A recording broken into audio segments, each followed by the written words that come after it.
Bueno, bienvenidos a los que estén escuchando esto en tiempo presente o en la dimensión atemporal. Vamos a continuar hoy con estas lecturas, vamos a continuar con el Bhagavad Gita desde distintas aproximaciones y versiones y traducciones de las que estábamos trabajando.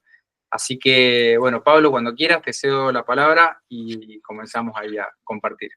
Bueno, buenas tardes. Vamos a leer algo muy sintético del Bhagavad Gita, un pequeño texto, el texto 13 del capítulo 2, en donde habla de la trascendencia del alma, ¿no? Y dice así como este cuerpo, el alma encarnada pasa continuamente de la niñez a la juventud y luego a la vejez, de la misma manera el alma pasa a otro cuerpo en el momento de la muerte. A la persona sensata no la confunde ese cambio. Como esta entidad viviente es un alma individual, el cuerpo de cada una de ellas está cambiando a cada momento, manifestándose a veces como un niño, a veces como un joven, a veces como un anciano. Sin embargo, se trata de una misma alma espiritual y ella no sufre ningún cambio. Esa alma individual finalmente cambia de cuerpo al morir y transmita a otro cuerpo. Y como es seguro que tendrá otro cuerpo en el siguiente nacimiento, o bien material o bien espiritual. No había ninguna razón para que Arjuna se lamentara de la muerte, ya fuera de Bhisma o de Drona, por quienes estaba tan preocupado. Por el contrario, más bien debía regocijarse de que ellos cambiaran sus cuerpos viejos por unos nuevos, renovando así su energía. Esos cambios de cuerpos explicaban las variedades de disfrute o sufrimiento que se tienen, conforme a la actuación de uno en la vida. En consecuencia, Bhisma y Drona, siendo almas nobles, tendrían con toda certeza cuerpos espirituales en la siguiente vida, o al menos una vida en cuerpos celestiales para un disfrute superior de la existencia material. De modo que cualquiera de los casos no había por qué lamentarse.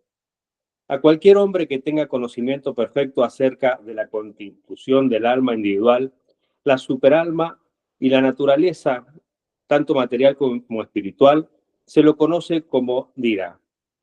A un hombre sumamente sensato, a un hombre de esa clase, nunca lo confunde el cambio de cuerpos. La teoría Madhavavi de la existencia de una sola alma espiritual no se puede respaldar, debido a que el alma espiritual no se la puede cortar en pedazos para obtener una porción fragmentaria. Ese fraccionamiento en diferentes almas individuales convertiría al Supremo en algo seccionable o mutable, lo cual contraria el principio de que el alma suprema es inmutable.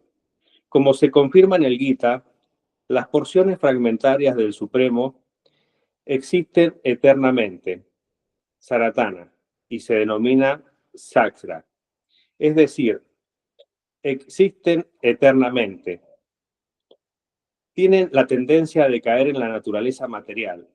Estas porciones fragmentarias no son eternamente y el alma individual permanece igual, incluso después de la liberación, o en otras palabras, sigue siendo fragmentaria. Pero una vez que se libera, lleva una vida eterna y bienaventuranza y conocimiento con la personalidad de Dios.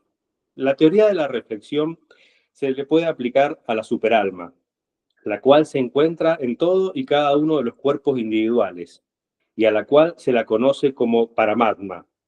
Este es diferente a la entidad viviente individual.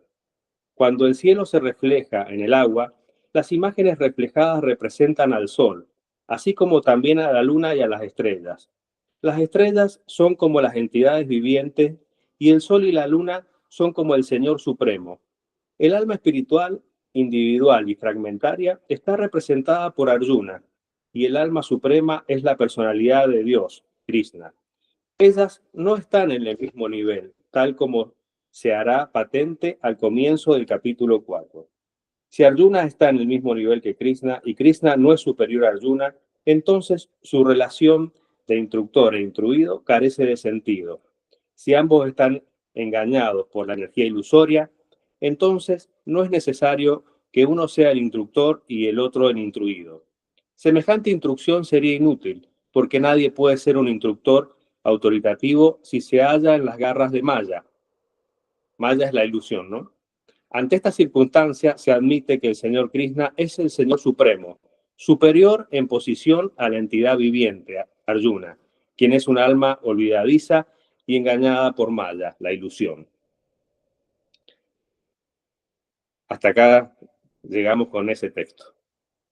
Bueno, gracias Pablo ahí por compartir. Ahí se me vienen a la mente algunas ideas. Bueno, habíamos estado tocando el tema en reuniones anteriores de la transmigración de las almas, que es un tema que está presente en muchas tradiciones espirituales, tanto de Oriente como de Occidente también. Yo recuerdo en mi breve paso por la Facultad de Filosofía también estudiar todo el esquema de la vida después de la muerte según los distintos textos de Platón, por ejemplo. Ese fue uno de los trabajos que estudié, porque me llamaba mucho la atención el enfoque de estas culturas. Pero en investigaciones más modernas habíamos estado viendo también en uno de los encuentros de estos textos de La vida antes de la vida, que estuvimos comentando, de Ellen Wambach, y El destino de las almas, de Michael Newton, cómo vienen, quizás hacer una validación, quizás no rigurosa, científica, no dura, como se diría, como esto que decía, no se puede diseccionar y someter a un análisis en un laboratorio, pero sí una validación más desde otras ciencias más blandas, como es en este caso la estadística, el psicoanálisis, la hipnosis regresiva, como estas herramientas iban demostrando también que había un paisaje que muchas personas describían de la misma manera. Interesante, a mí siempre es un tema que apasiona mucho saber, sobre todo en el contexto del campo de batalla, en la batalla de Kurukshetra, donde en el capítulo 1, que era la aflicción de Arjuna, era tener que combatir y dar muerte a sus seres queridos. Entonces, bueno, cómo salir de esa dicotomía es precisamente con esta idea de que el alma no muere, ¿no? Como la idea principal, creo que en el capítulo 2. Esa era la preocupación y la tristeza de Arjuna, porque tenía enfrente a su maestro, Dronacharya. Dronacharya lo había entrenado como guerrero, en donde Arjuna era el mejor guerrero, el mejor arquero, ¿no? Y también tenía a Bhisma, esos dos maestros, y esa era su preocupación, ¿no? Aclaro en este texto, ¿no? Sí, Daniel. Hola, buenas tardes a todos, a todas que estén mirando. Quería agregar algo a lo que decían con esto del Arjuna Villada, ¿no? El saliento de Arjuna, lo voy a expresar en términos un poco más coloquiales, pero como bien decían ustedes, bueno, está desalentado, está su instructor, sus parientes, una larga lista de parientes, o como dice el texto, parientes y como dice el texto en sánscrito, y toda la banda, ¿no? Toda esa banda que conozco que está ahí, expresando en términos un poco coloquiales, en el texto se nota como se cae, Arjuna se cae en el carro, se cae, y Krishna le dice, coloquialmente, no lo puedo expresar, tranquilo pibe, te voy a explicar algunas cosas, te voy a explicar algunas cositas. Y de repente, claro, como mencionaban, empieza tranqui, Krishna con el Jnana Yoga, esto que acaba de leer Pablo, por ejemplo, una comprensión. Después, bueno, seguimos con el Karma Yoga y finalmente, ya saben, a partir del canto 11, el Bhakti Yoga, ¿no? Krishna dice, bueno, hasta acá llegué, por favor, termina la película porque mi cerebro va a explotar, mi cuerpo no va a poder más.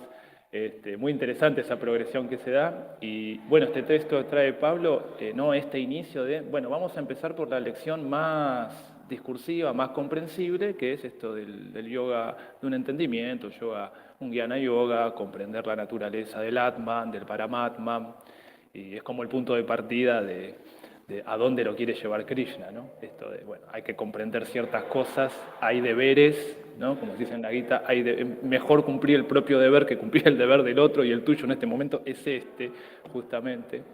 Así que nada, quería aportar eso. Gracias Daniel. Bueno, a mí me gustaría, si están de acuerdo, ya que estamos en la temática, continuar con la lectura del Gita, el capítulo 9.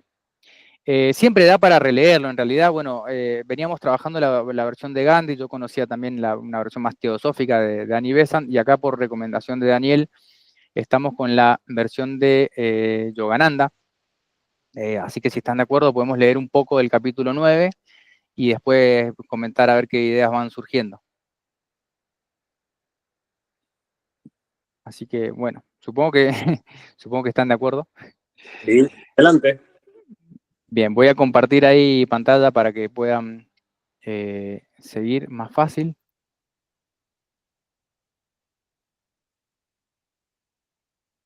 Entonces vamos a ver sobre todo que hay otro lenguaje, quizá otra nota en este Gita que está compartiendo Yogananda. Dice, capítulo 9 del Bhagavad Gita, el conocimiento regio y el misterio regio, acerca de la percepción directa de Dios mediante los métodos del yoga fáciles de practicar. Dice el texto. El bendito Señor dijo, a ti, que no expresas crítica alguna, te revelaré el misterio sublime, la naturaleza inmanente y trascendental del espíritu. Por medio de la realización intuitiva de esta sabiduría, lograrás escapar del mal. La realización intuitiva es la reina de las ciencias, el secreto regio, el purificador inigualable, la esencia del Dharma. Dice entre paréntesis, el deber moralmente correcto del hombre. También se puede traducir a veces como verdad, entonces ahí Dharma tiene muchos significados. Dice, es la experiencia directa de la verdad, la iluminación imperecedera, que se alcanza a través de los métodos del yoga, muy fáciles de practicar. Los hombres que no abriguen fe en este Dharma, faltos de devoción a las prácticas que confiere la unión con Dios. Recuerden, yoga, yug es unión, también como parecido a la palabra religión, de religar, volver a unir. No llegan a mí, oh fulminador de los enemigos, Arjuna. Una y otra vez transitan ellos por el sendero del samsara, la sucesión de renacimientos, oscurecido por la muerte. Bien, esta es como la presentación, así como una categorización del texto, los capítulos los va dividiendo como por temas, vuelve a tomar el tema del renacimiento, pero en este caso parecido también a la perspectiva budista de terminar con la sucesión de renacimientos, de liberarse del samsara a través de la iluminación. Continúa el texto, dice, ahora en este copete dice, cómo el Señor impregna la creación entera y sin embargo permanece trascendente. Estos textos de cabecera son de Yogananda para introducirnos al texto. Dice, yo, el inmanifestado, impregno el universo entero. Todas las criaturas moran en mí, pero yo no moro en ellas. Contempla mi divino misterio, en el que aparentemente ningún ser se halla en mí, ni mi ser mora en ellos, y no obstante, solo yo soy su creador y preservador. Compréndelo de este modo. Así como el aire se mueve libremente en la infinitud del espacio, el akasha, y tiene su ser en el espacio, pero el aire no es el espacio, así también tienen su ser en mí todas las criaturas, pero no son yo. Al final de un ciclo, kalpa, oh Arjuna, todos los seres retornan al estado inmanifestado de mi naturaleza cósmica, el prakriti. Al comienzo del siguiente ciclo, los hago surgir de nuevo. Al dar nueva vida a Prakriti, la emanación de mi propio ser, una y otra vez genero esta miríada de criaturas sujetas todas a las leyes finitas de la naturaleza.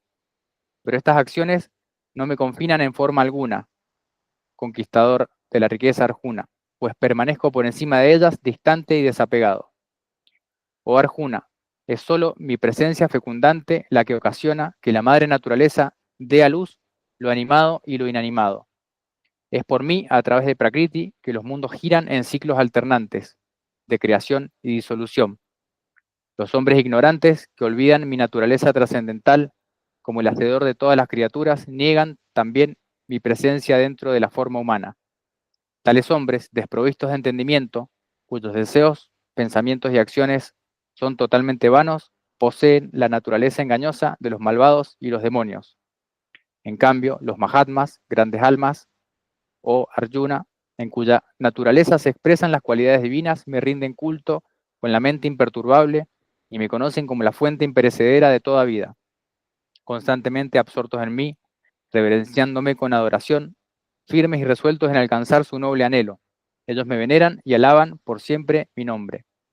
También otros que llevan a cabo el yaña del conocimiento me adoran a mí, el Señor del cuerpo cósmico, de diversas maneras.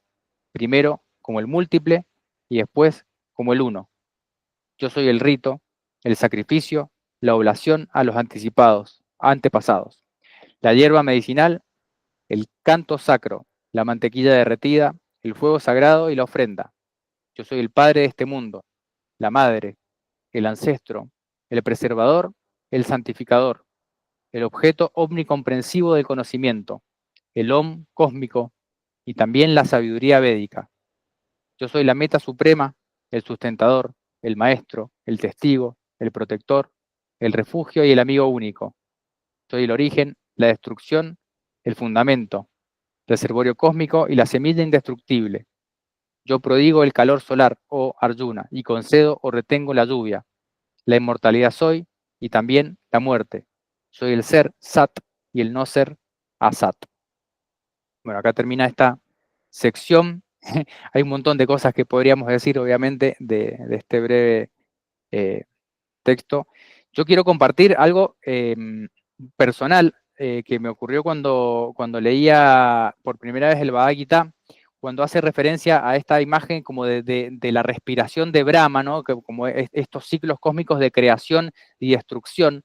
A mí me hacía pensar en la teoría, por ejemplo, del Big Bang, como el ciclo de expansión, y a veces se hablaba en la física, con las leyes de la termodinámica y esto de la supuesta muerte térmica del universo, que todo va hacia la máxima entropía y sería como una disolución, como ese ciclo cósmico, lo asocio con estos grandes ciclos. Está bien que por ahí los que saben de astronomía entienden más de las dimensiones temporales que implican todos estos grandes movimientos, pero yo creo que lo más importante en este texto es que no importa el camino, puede ser desde la devoción o desde el conocimiento también, se puede tratar de tener presente, por así decirlo, esta presencia o esta omnipresencia de lo divino, si se quiere ponerle ese nombre, que está incluso como sustento de toda la creación. Me gusta la imagen al principio, por ejemplo, cuando habla de el vacío, que el aire está en el vacío, pero no es el vacío. Como imagen de meditación, muchas veces uno puede tomar ese objeto de meditación, meditar en el espacio vacío que contiene todas las cosas, es como el Wuji taoísta también, y nos conecta y nos acerca también a esta totalidad. Bueno, son algunas ideas que me vienen a la mente. Sí, Daniel. Sí, para aportar también, Pablo, no sé qué piensan ustedes, pero se nota a lo largo, ¿no?, de toda la Bhagavad Gita, pero en fragmentos como este, que el Samkhya, que presente que está el Samkhya en esto que acabas de leer, esta suerte de enumeración o de planos ontológicos, muy interesante. Por eso, para algunos, la Bhagavad Gita es un Upanishad también, en este sentido. Y todo lo que menciona, ¿no?, todo lo que aparece es eso, parece Samkhya, parece una enumeración de planos ontológicos increíble. Y como decía, no sé qué piensan ustedes, pero como decía Pablo, bueno, podríamos detenernos en cada una de estas palabritas que acaban de aparecer y reflexionar, porque, digamos, abre el juego de la infinitud casi, ¿no? Gracias, Daniel, por tus palabras. No sé, Pablo, si querés comentar algo. Sí, yo estaba pensando, se me vino a la mente la Trimurti. A ver, Dani, a ver qué opinás vos, ¿no? Como una transformación del ser, ¿no? Se me viene a la mente como Brahma, la creación, el Dios creador, Vishnu, el preservador, y Shiva, la conciencia, ¿no? Que se le llama destructor, pero en sí es la conciencia. Y creo que el ser, para trascender y para evolucionar, tiene que haber como ese Big Bang, como decía Pablo, ¿no? Y trascender todo eso, ¿no? Preservará y después la conciencia, ¿no? Como Shiva. Y creo que es parte de esa evolución, también metafóricamente, ¿no? Se me vino eso a la mente, no sé, a ver qué podés agregar ahí, Dani. Bueno, tengo dos opciones, o no decir nada, ya si hablamos de la Trimurti, o no decir nada, bien apofático, o tendría que decirlo todo, porque si no sería como imposible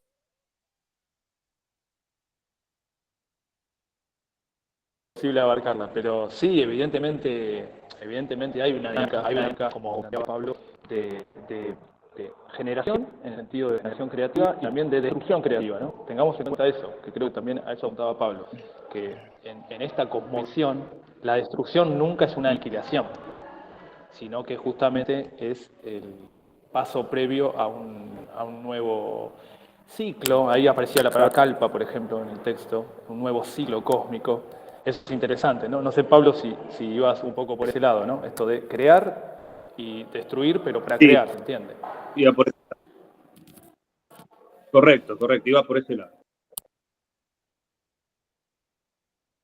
A mí me hace pensar en los objetos de la meditación, porque yo, bueno, vengo como más de esta formación en budismo que estoy transitando, pero en esta imagen de creación, conservación y destrucción, como tres aspectos de toda manifestación, tanto del macrocosmos, como se suele decir, y también del microcosmos en cada una de sus pequeñas manifestaciones, por ejemplo, cuando se hace referencia a la atención en las formas de pensamiento, como una práctica meditativa de observar el surgimiento, observar la permanencia y observar la desaparición de los pensamientos, de la forma de pensamiento, de los estados emocionales, incluso a nivel, me animaría a decir, sin ser físico, pero creo que también hay algo de eso en la física moderna, en esto de que las partículas subatómicas tampoco tienen una manifestación permanente, sino que son estados que aparecen, permanecen y desaparecen en esta fluctuación cuántica que es en definitiva lo que sostiene la creación. Entonces está presente en todas partes esa Trimurti para mí,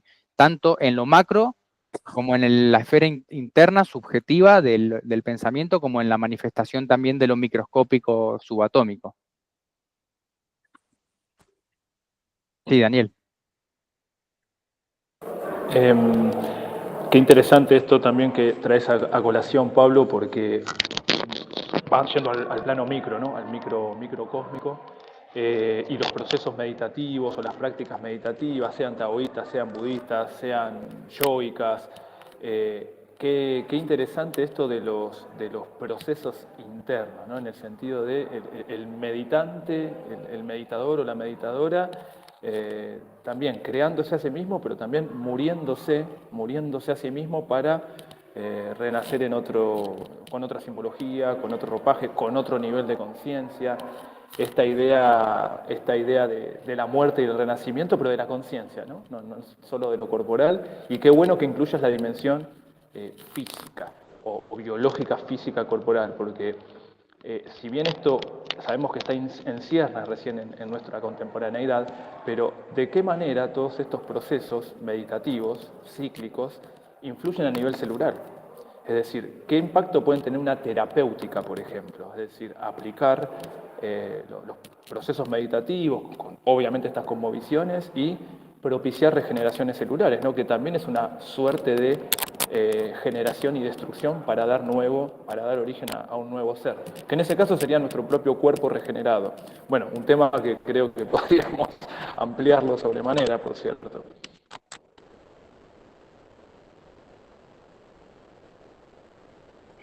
Sí, yo pienso ahí, con lo que estás diciendo, me hace acordar un texto que estaba leyendo hace poco. Si bien era de otro tema, era de taoísmo, que hablaba sobre las miles de prácticas que hay en el taoísmo.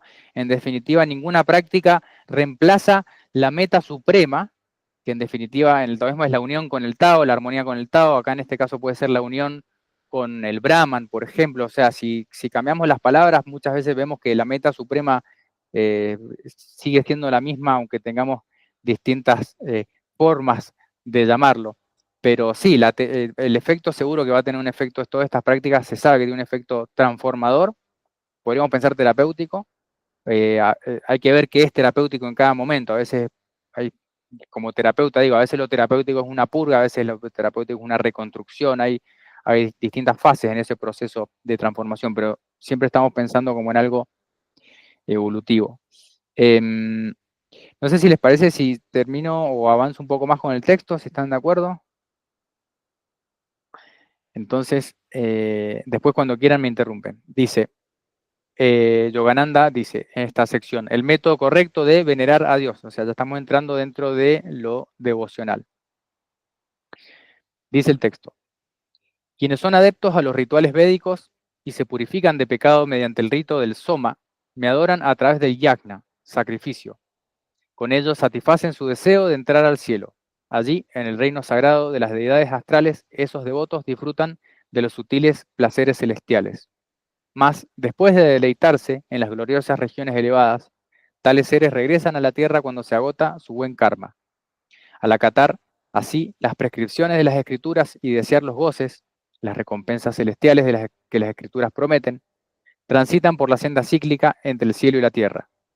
A quienes meditan en mí, considerándome lo más amado, y se mantienen siempre unidos a mí a través de su adoración incesante, yo compenso sus deficiencias y hago permanentes sus logros.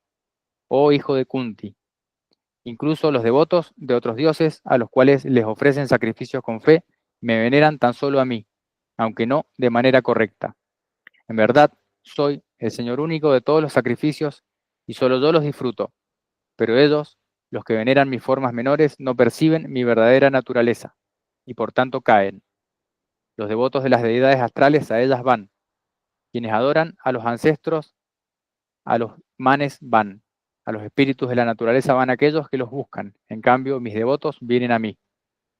La ofrenda reverente de una hoja, una flor, una fruta o agua que se me hace con intención pura es una oblación devocional que yo acepto. Sean cuales sean las acciones que realices, oh Arjuna, bien se trate de comer o cumplir los ritos espirituales u ofrecer dádivas o practicar la autodisciplina, conságralas todas como ofrendas a mí.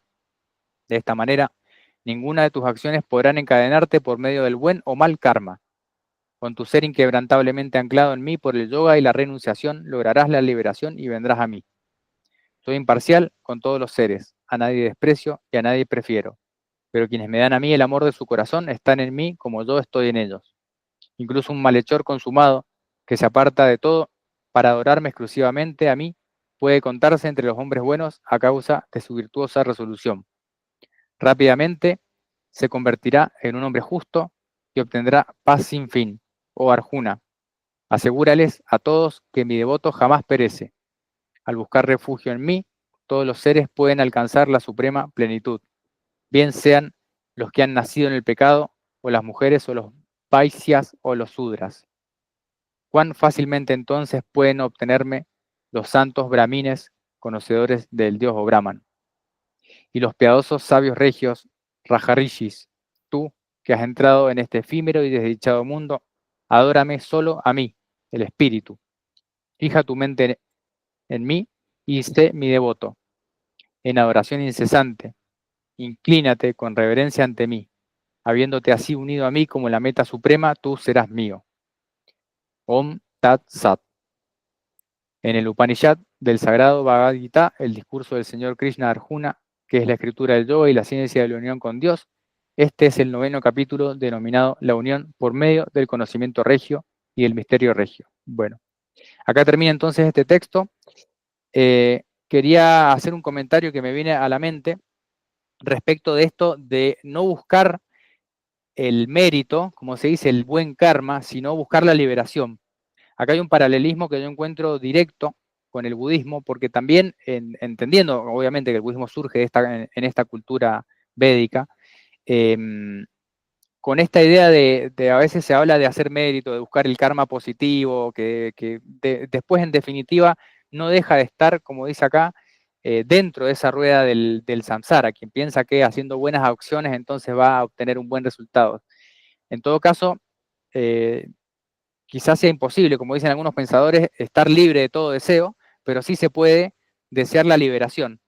Y la liberación en este caso está propuesta como esto, como dedicar cualquier ofrenda u acción a este ser supremo, sea cual sea el nombre que que acordemos en darle. A mí me gusta mucho esta idea de no caer en esto, porque también es una crítica que a veces se hace, no solamente en India, con todo su panteón, sino en las distintas religiones cuando se tornan devocionales, donde se busca hacer ofrendas a un Buda, por ejemplo, para obtener un resultado.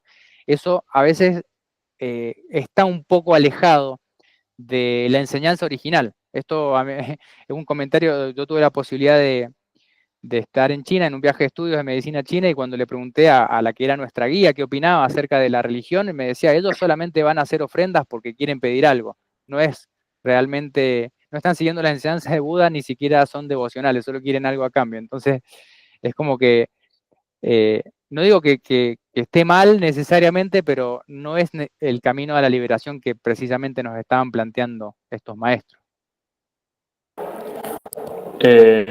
Pablo, sí, muy buenos comentarios que acabas de hacer. Qué interesante esto, porque que contás incluso de China, ¿no? Porque pareciera que impera esta lógica más propia de nuestro mundo materialista consumista, que viene desde la religión, por llamarla así, griega romana, que es el do ut des, ¿no? Yo doy, o sea, la lógica religiosa es doy para que me des, ofrezco para obtener algo a cambio. Y no, acá hemos visto que no es así. Incluso hay una parte en donde claramente dice, no importa el tipo de ofrenda, o sea una flor, un poco de agua, o sea, no se mide por la cantidad, sino por la intención, justamente. Y qué interesante esto, qué difícil también que es desarraigar, tener, digamos, devoción sin esperar algo a cambio, ¿no? Por lo menos en esta parte del mundo. No sé qué piensan ustedes.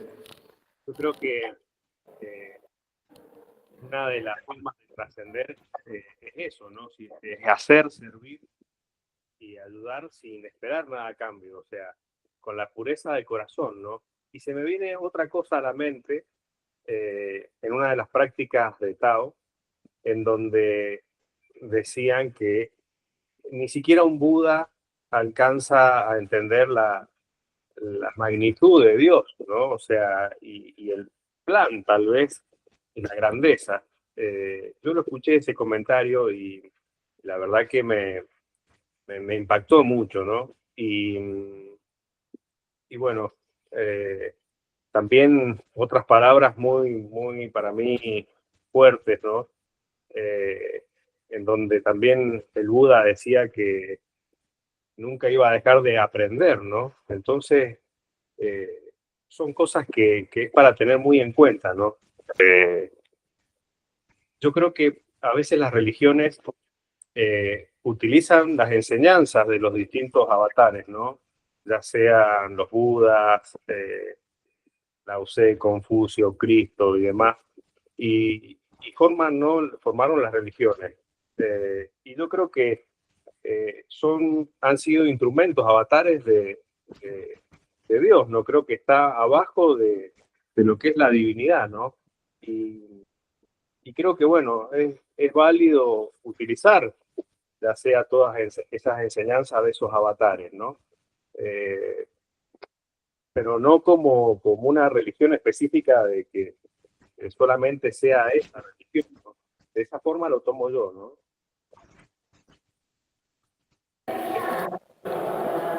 Ya que estamos hablando de budismo, que bueno, un tema, me voy a entusiasmar porque que me convoca mucho, ¿no les resonó algo que leyó Pablo, pero estábamos atentamente, obviamente, leyendo nosotros y también lo que están escuchando o mirando? ¿No les resonó esa shloka, ese verso donde dice, bueno, es independiente, no lo dice así, ¿no? Pero es independiente de la casta, porque esto puede ser para los vaishyas, es decir, para los comerciantes, puede ser para los shudras, dice incluso. ¿No les resonó a budismo eso? Y estamos leyendo Bhagavad Gita, ¿no? Sí, sí, de hecho se dice que Buda vino a reformar el brahmanismo de alguna manera, pero en realidad yo creo que este conocimiento y las propuestas de Buda, o sea, no surgen de la nada, sino que él sintetiza en gran medida y encuentra un camino efectivo. No es el único camino, pero encuentra un camino efectivo hacia la liberación que quizá en el contexto en el que aparece el Buda estaba solamente permitido a la casta de los brahmanes. Entonces está diciendo, no, esto es para todos también. Sí, hay una sintonía ahí. Bueno, si se me permite leer un poco de un sutra budista, si están de acuerdo, como para ir complementando. Esto es del texto En palabras de Buda, de Bhikkhu Bodhi. Dice, remoción de los pensamientos distractores. Bien, sería, el nombre del sutta es Vitakasantana Sutta, removiendo los pensamientos distractores. Dice Bhikkhu Bodhi, el Buda enseña los 5 métodos de lidiar con los pensamientos insalubres que pueden aparecer en el transcurso de la práctica de la meditación. He oído que en una ocasión estaba el bienaventurado en el monasterio de Anathapindika, en el bosque de Yeta en Savatthi, y allí se dirigió a los monjes. Monjes, sí señor, respondieron los monjes. El bienaventurado dijo, cuando un monje está concentrado en la mente elevada, hay 5 temas a los que debería atender en el momento adecuado. ¿Cuáles 5? Se puede dar el caso de que ciertos pensamientos inútiles, malos, compuestos de deseo, repugnancia e ilusión, aparezcan en la mente de un monje mientras éste se halle refiriéndose y atendiendo a un tema en particular. Él debería apartarse de este tema y atender a otro que sea útil. Cuando esté atendiendo a este otro tema, apartado del otro, en relación con lo que es útil, entonces los pensamientos malos e inútiles, compuestos de deseo, repugnancia e ilusión, son abandonados y cesan. Con el abandono, él aquieta su mente desde dentro, la calma, la unifica y la concentra. De la misma forma que un carpintero o su aprendiz usarían una pequeña estaca para extraer, expulsar y sacar una grande, así, si ciertos pensamientos inútiles, malos, compuestos de deseo, repugnancia e ilusión, aparecen en la mente de un monje mientras éste se halle refiriéndose y atendiendo un tema en particular, él debería apartarse de este tema y atender a otro que sea útil. Cuando esté atendiendo a este otro tema, apartado del otro en relación con lo que es útil, entonces los pensamientos malos e inútiles, compuestos de deseo, repugnancia e ilusión, son abandonados y cesan. Con el abandono, él aquieta su mente desde dentro, la calma, la unifica y la concentra. Luego dice, si ciertos pensamientos inútiles, malos, compuestos de deseo, repugnancia e ilusión, aparecen aún en la mente de un monje mientras éste se haya atendiendo a este otro tema que sea útil, debería examinar los inconvenientes de estos pensamientos. En verdad que estos pensamientos míos son inútiles. Estos pensamientos míos son dignos de censura. Estos pensamientos míos traerán sufrimiento. Y mientras examina los inconvenientes de estos pensamientos, estos malos e inútiles pensamientos compuestos de deseo, repugnancia e ilusión, son abandonados y cesan. Con el abandono, él aquieta su mente desde dentro, la calma, la unifica y la concentra. Así como una mujer o un hombre, aficionado a los adornos, estaría horrorizada, humillada y disgustada si la piel de una serpiente o de un perro o de un ser humano fuera colgado de su cuello. Así también, si en la mente de un monje que esté atendiendo a este otro tema, relacionado con lo que es útil, aparecieran pensamientos malos e inútiles, compuestos de deseo, repugnancia e ilusión, él debería examinar los inconvenientes de tales pensamientos. En verdad que estos pensamientos míos son inútiles, estos pensamientos míos son dignos de censura, estos pensamientos míos traerán sufrimiento.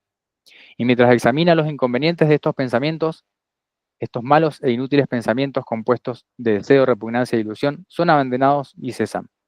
Con el abandono él aquieta su mente desde dentro, la calma, la unifica y la concentra. Luego, la tercera dice, si ciertos pensamientos inútiles, malos, compuestos de deseo, repugnancia e ilusión, aún aparecen en la mente de un monje mientras éste se halla examinando los inconvenientes de estos pensamientos, no debería hacerles caso ni debería prestarles atención. Al no hacerles caso ni prestarles atención, tales pensamientos malos e inútiles son abandonados y desaparecen. Con el abandono, él aquieta su mente desde dentro, la calma, la unifica y la concentra. Es como cuando un hombre con buenos ojos no quiere ver formas que estén al alcance de su vista y cierra los ojos o mira a otro lado. De la misma forma, si ciertos pensamientos inútiles, malos, compuestos de deseo, repugnancia o ilusión, aún aparecen en la mente de un monje mientras éste se halla examinando los inconvenientes de estos pensamientos, No debería hacerles caso ni debería prestarles atención. Al no hacerles caso ni prestarles atención, tales pensamientos malos e inútiles son abandonados y desaparecen. Con el abandono, él aquieta su mente desde dentro, la calma, la unifica y la concentra. La cuarta estrategia dice: si ciertos pensamientos inútiles, malos, compuestos de deseo, repugnancia o ilusión, aún aparecen en la mente de un monje, aunque éste preste atención a estos pensamientos, debería relajar el proceso de fabricación de estos pensamientos.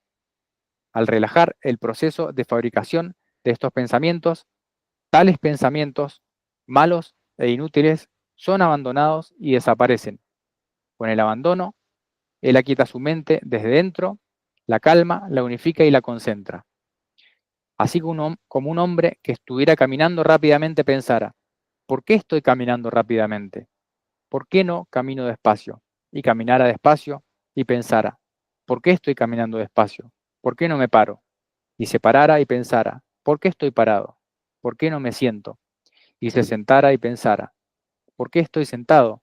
¿Por qué no me tumbo? Y se tumbara. De este modo, abandonando la postura más grosera, adoptará la más refinada. De la misma forma, si ciertos pensamientos inútiles, malos, compuestos de deseo, repugnancia o ilusión, aún aparecen en la mente de un monje, aunque éste preste atención a estos pensamientos, debería relajar el proceso de fabricación de estos pensamientos. Al relajar el proceso de fabricación de estos pensamientos, tales pensamientos malos e inútiles son abandonados y desaparecen. Con el abandono, él aquieta su mente desde dentro, la calma, la unifica y la concentra. La quinta estrategia dice: si ciertos pensamientos inútiles, malos, compuestos de deseo, repugnancia e ilusión, aún aparecen en la mente de un monje, aunque éste se halle relajando el proceso de fabricación de pensamientos, entonces, apretando los dientes y presionando la lengua contra el paladar, debería aplastar, doblegar y machacar estos pensamientos con su conciencia. Al aplastar, doblegar y machacar estos pensamientos con su conciencia, apretando los dientes y presionando la lengua contra el paladar, tales pensamientos malos e inútiles son abandonados y desaparecen. Con el abandono, él aquieta su mente desde dentro, la calma, la unifica y la concentra. Como un hombre fuerte que levantara a un hombre más débil por la cabeza, la garganta o los hombros, podría derribarle, doblegarle y aplastarle. De la misma forma, si ciertos pensamientos inútiles, malos, compuestos de deseo, repugnancia o ilusión, aún aparecen en la mente de un monje, aunque éste se halle relajando el proceso de fabricación de estos pensamientos, entonces, apretando los dientes y presionando la lengua contra el paladar, debería aplastar, doblegar y machacar estos pensamientos con su conciencia. Al aplastar, doblegar y machacar estos pensamientos con su conciencia, apretando los dientes y presionando la lengua contra el paladar, tales pensamientos malos e inútiles son abandonados y desaparecen. Con el abandono, él aquieta su mente desde dentro, la calma, la unifica y la concentra. Así, cuando un monje, prestando atención a otro tema, investigando los inconvenientes de esos pensamientos, no haciéndoles caso ni prestándoles atención, relajando el proceso de fabricación de pensamientos, derribando, doblegando y aplastando su mente con su conciencia, aquieta su mente desde dentro, la calma, la unifica y la concentra. De él se dice que es un monje con dominio sobre las formas del proceso de pensamiento. Piensa lo que quiera y abandona el pensamiento que no quiera. Ha cortado el ansia, se ha despojado de los grilletes y penetrando correctamente la vanidad, ha acabado con el sufrimiento y el estrés. Esto es lo que el bienaventurado dijo. Agradecidos los monjes, se deleitaron en las palabras del bienaventurado. Bueno, este sería el sutra entonces sobre cómo regular los pensamientos, con este breve resumen que hace al final. A mí me gusta mucho la repetición que hace porque nos ayuda a reforzar también. Obviamente esto en sánscrito tendría una rima, una lírica mucho más agradable al oído que esta traducción al español, pero el mensaje yo creo que es lo importante, se entiende, ya que cuando hablamos de cualquier cosa, ya sea la concentración, la meditación o la devoción, si nuestra mente divaga y no podemos someterla, de nada sirve. Entonces, estas serían las estrategias. Primero, prestando atención a otro tema, cuando nos invade un pensamiento que nos distrae, investigando los inconvenientes de esos pensamientos, es decir, si sigo pensando en esto, saber cuáles van a ser las consecuencias, no haciéndoles caso ni prestándoles atención, relajando el proceso de fabricación de pensamientos y por último, dice, derribando, doblegando y aplastando su mente con su conciencia. Hace referencia, quería hacer este comentario, a poner la lengua contra el paladar, que es una práctica que se usa mucho en la meditación taoísta, porque también la lengua tiene que ver con el discurso, con el habla, y cuando uno tiene un diálogo interno, la lengua también tiene como un movimiento reflejo, pero si coloco la lengua contra el paladar, se ralentiza la producción de pensamientos, se dice, entre otras cosas que se pueden hacer que tienen que ver con el anclaje físico, ¿no? Así que bueno, estas son las estrategias que nos comparte el Buda en este sutra, que a mí me gustó mucho. No sé si quieren comentar algo al respecto. Muy lindo, muy interesante, Pablo. Justo te me anticipaste porque te iba a hacer esa pregunta. Cuando habla de apretar los dientes y doblar la lengua hacia arriba al paladar, si no era justamente una técnica, porque ahí en el texto, si bien estamos leyendo la traducción al español, hay un juego entre conciencia y mente todo el tiempo. Yo imagino que en el original debe ser manas y chitta, es decir, entre la mente discursiva, esto que decía Pablo, que no para un minuto, es una radio que no se apaga nunca, y la chitta, o sea, si es que es el término que aparece en el original, debería ver la conciencia, ¿no? Donde de alguna manera mora el ser y demás. O sea, justo te me anticipaste porque iba a hacer esa pregunta si no era precisamente una técnica.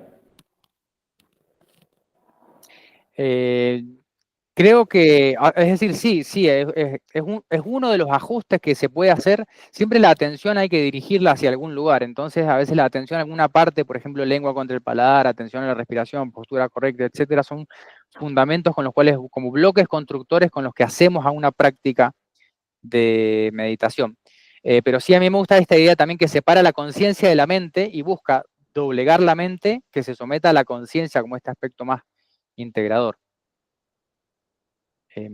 Bueno, hasta acá con lo que yo quería compartir. Dejo abierto por si quieren decir algo más.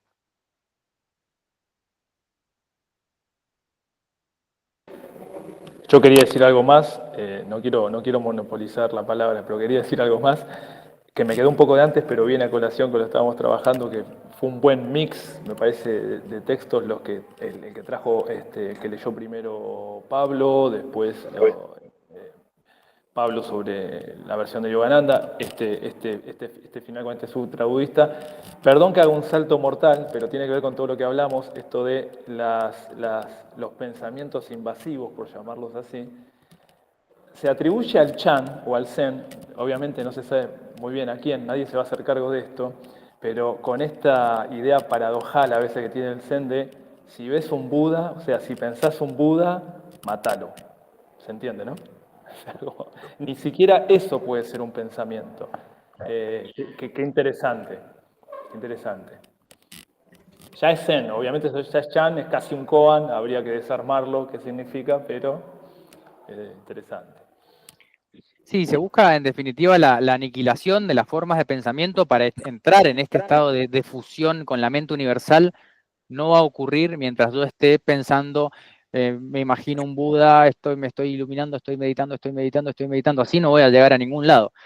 Pero hay que distinguir para mí entre las herramientas, por ejemplo, las muletas que usamos para andar, o como se usa también el barco que usamos para cruzar a la otra orilla, y el haber llegado. A veces necesitamos de herramientas, de mantras, de posturas, de objetos de atención, de estrategias, de técnicas, de métodos, de meditaciones, para en algún momento, como se dice, cruzar a la otra orilla y abandonar esas herramientas. Como quien dice, a veces se da la imagen de, bueno, viene el escalador, el andinista cruza la cordillera y llega al otro lado y se encuentra con la playa y el océano. Ya no le sirven sus herramientas, tiene que dejarlas a un lado, si no pasan a ser una carga.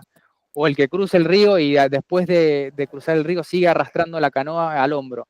En realidad las herramientas, las técnicas, los métodos en algún momento hay que dejarlos a un lado, como decía respecto de las 1000 técnicas del taoísmo, para llegar a esa unificación, a esa liberación, a esa meta última. No es en una herramienta, una técnica específica. Por ejemplo, ya están los que se apegan a un método, dicen, no, voy a meditar mirando la pared, por ejemplo. o no, voy a meditar prestando atención a la respiración, o voy a meditar, no sé, haciendo rituales devocionales. Bueno, si te apegás al método, también estás de alguna manera apegándote a algo que tenemos que dejar también. Bueno, nada más que decir de mi parte. Así que, Pablo, no sé si querés decir algo más.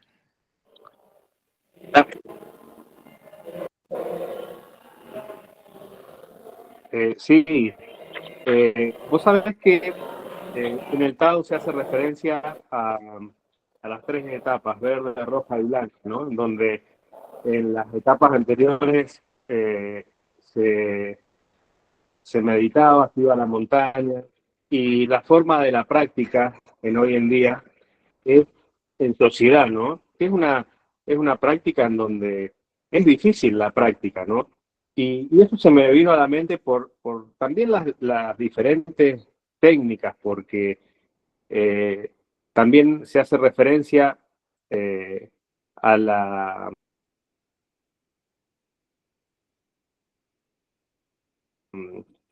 a la meditación, al Bhakti Yoga, al vida, al corazón y al servicio, ¿no? Al servicio devocional y al servicio, ¿no? Hacia otras almas, hacia otros devotos, ¿no?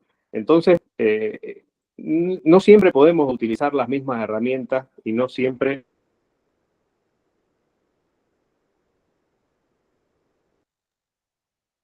la práctica es meditación. Sí, es una de las herramientas, ¿no? Pero bueno, ¿no? De distintas formas. Sí, sí, bueno, en ese sentido a mí me gusta mucho, estoy todavía intentando descifrar la terminología de la alquimia taoísta, pero a veces se habla de refinar el elixir en el horno y cuando habla Cleary, por ejemplo, de esto el horno es la vida misma, la vida cotidiana, el estar en contacto con el otro, no es solamente, me ilumino solo en la montaña y después tengo que volver al mercado, como se dice también. Entonces, sí, la práctica está en sostener ese estado de conciencia y llevarlo a cada una de nuestras acciones e interacciones también, no solamente en seclusión, en aislamiento, que es que uno puede encontrar o intentar unificarse con lo divino. Bueno, gente. Ahí está, porque está, Sí, perdón que sí, agrego diga, algo más, ahí está diga. a lo que hacen referencia en esta era en donde trabajamos muchas cosas, la tolerancia, sobre todo, ¿no? En sociedad. Y creo que la compasión, y bueno, no solamente se puede incorporar una sola técnica. Esto se me viene a la mente. No sé si lo compartís, Dani, ¿no? Totalmente. Incluso mientras ustedes hablaban, no sé si se veían mis caras tratando de evocar a veces uno como que se enamora de cierta técnica, cierta práctica, ¿no? Esto ya hablando desde las prácticas personales.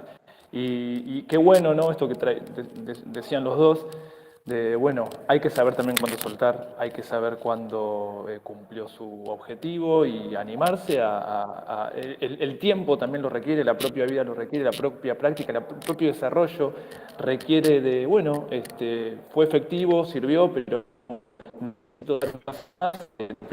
porque esto también es desapego, ¿no? Desapegarse de las propias prácticas con las que, fíjense la trampa, nos terminamos identificando con aquello que utilizamos para liberarnos de alguna manera. Qué trampa, qué paradoja que hay en eso, y qué bueno que lo traigan a colación.